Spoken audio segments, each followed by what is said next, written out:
All right, Shalom. I want to start off by giving all praise, honor, and glory to Yahweh, Bahashum, Yahweh Shai, Bahashum Rukakudash.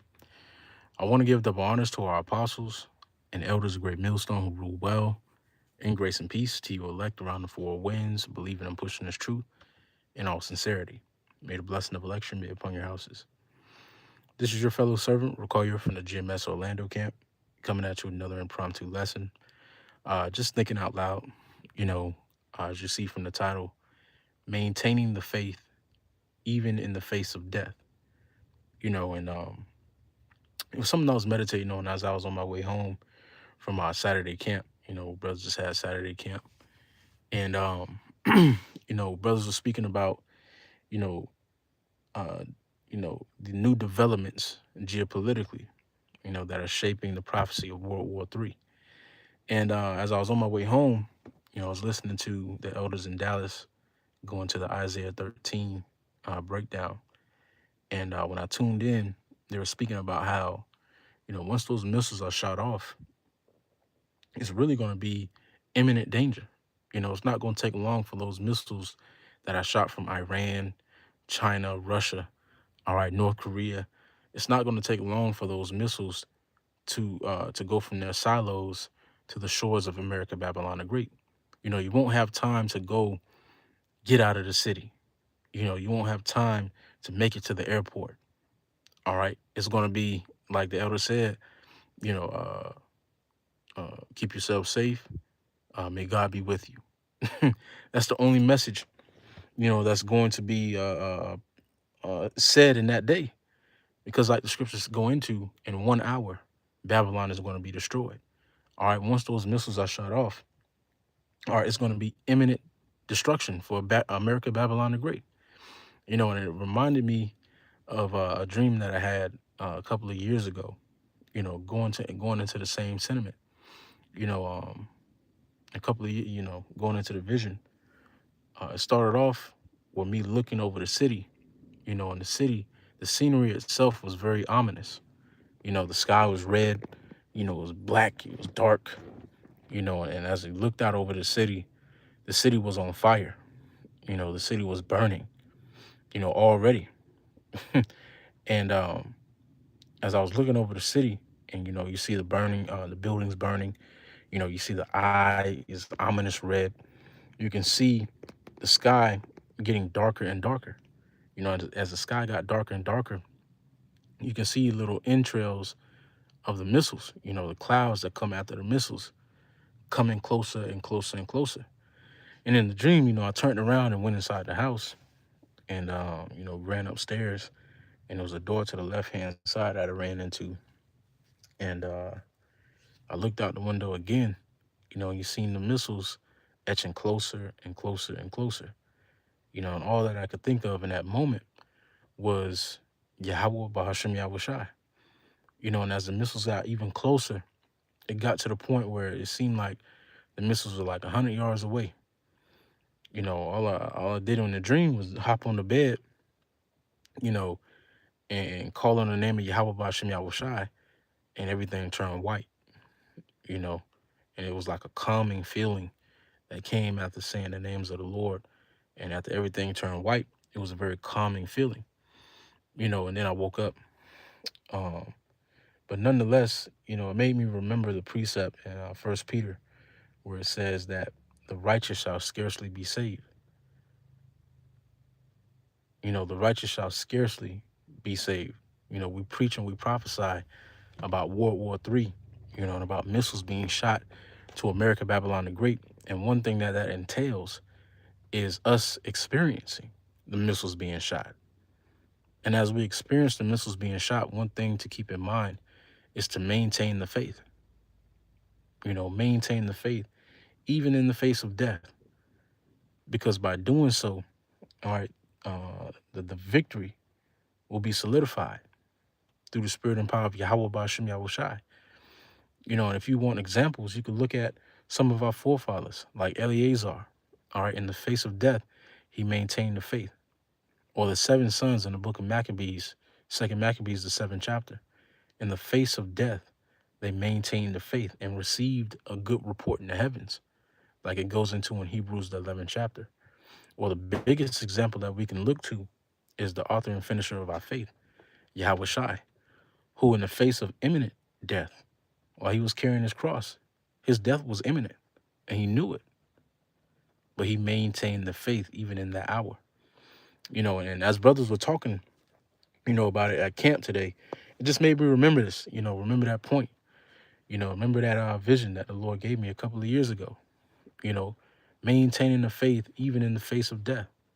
Because for some of us, it's going to get to that point. It's going to get to the point of the missiles being a fingertip away, maybe, right there at the doorstep, but still not casting out all hope, still not losing hope, even in that moment. And the biggest example of that is Yahweh Shai. In the face of imminent death, even as he was hanging on the cross, he didn't toss out the faith. He doubled down on the faith. And just like these niggas are doubling down on wickedness, hey, for us to hopefully elect, it's time to double down on righteousness. And you can feel that spirit coursing through the ministry, coursing through the body itself.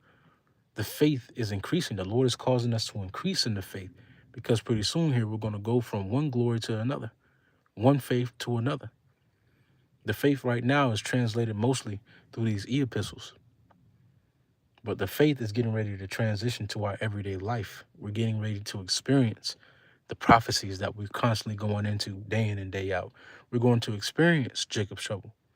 We're going to experience the hour of temptation. Some of us are going to experience famine, pestilence, tribulation, and World War III. And Yahweh Shai's return as well. Lord willing, we're the elect. But these are things that we're getting ready to experience. And that's why, Nahal, you made a point at the camp today, with all that get understanding. The important, one of the most important aspects of this truth of ours is getting understanding. Understanding first and foremost how to apply Yahweh Shai, which is something that I pray for frequently. How to apply Yahweh Shai, how to apply this wisdom, knowledge, and understanding, and the faith that we've been given. The knowledge on how to apply Yahweh Shai is what's going to set the elect apart from the rest of the people in this world, especially from, these so-called Israelites now. The ability to apply Yahweh Shai. A lot of people have the ability now to talk about Yahweh Shai. But what's going to set the elect apart in that day is their ability to apply and to embody it, to embody Yahweh Shai, to embody the word, to embody the faith itself. And that's why we do these different e-epistles. That's why elders and apostles constantly exhort and encourage us to do lessons, to read, to occupy ourselves in the ministry. Because by doing so, we make this truth of ours our habitation. This becomes our peace. This becomes where we operate at full capacity. And brothers can feel it, whenever you're doing a lesson, whenever you're reading, whenever you're studying, whenever you're amongst the body, whenever you're at camp, you can feel yourself operating at full capacity. That's when your brain is working the most. That's when your spirit is most invigorated. That's when you feel the most sense of purpose, is when we're occupying in our habitation, which is this word, which is this ministry, And all of these things that we're doing now are going to translate in the hour of temptation, in the face of death. These things that we're practicing now, reading, studying, doing our due diligence, sharpening each other, being a functioning member of the body, productive member of the body, doing our lessons, going out to the camp, experiencing these different elements and these different demons, having to apply Yahweh Shai amongst, different brothers. All of these things are going to translate in the face of death. We want these things to be our first nature. We want relying on Yahweh Shai, Yahweh Bahasham Yahweh Shai to be our first nature. Just as easy as we breathe, just as easy as, we remember our name. We want that reliance on Yahweh Ba'ashim Yahushua to be just as easy. And even in the face of death, we must maintain the faith, because it's all a trial, it's all a test. And at that hour, that's the final proving for the Lord's brethren. All right, that's the final proving for the Lord's elect at that moment. If whoever may face it, if I may face it, or if brothers may face it, Lord willing, the Lord give us the spirit to endure, and an even fervent spirit in that time to overcome. All right. But for whoever is for, it may be for me. But even in that hour, when the missile's 100 yards away, 80 yards, 50 yards, 20 yards, incoming, 10 yards, there it is at the front door. Even in that time, the faith must be maintained. And by doing so, a good report is going to be written in the heavens. Read Hebrews, the 11th chapter. All right, that's what we're seeking, a good report. A good report with Yahweh Bahasham Yahweh Shai. All right, and these things that we're practicing now, we're putting into practice now. The application of Yahweh Shai, all right, everywhere we go. Walking with seasoning, walking with salt, walking with integrity. Maintaining our frame, being, a misanthrope in a sense. Applying Yahweh Shai amongst the brotherhood, applying Yahweh Shai amongst people in the world. Reading, studying, bringing our bodies under temperance, fasting, studying when you don't want to study, reading when you don't want to read, watching videos, all right, retaining knowledge. All of these things are going to translate in that hour of temptation. They say practice makes perfect, and the elect are being perfected through the rehearsal, all right, of these righteous acts, through the rehearsal of this ministry. But, with that being said, that's all I had. Just a quick impromptu lesson. Lord, when this is edifying unto you elect, I want to give all praise, honor, and glory to Yahweh, Bahasham Yahushua, Bahasham Rakakudash, and double honors to our apostles and the elders of Great Millstone who rule well. Grace and peace to you elect around the four winds, believing and pushing this truth in all sincerity. May the blessing of election be upon your houses. Shalom. Stay up.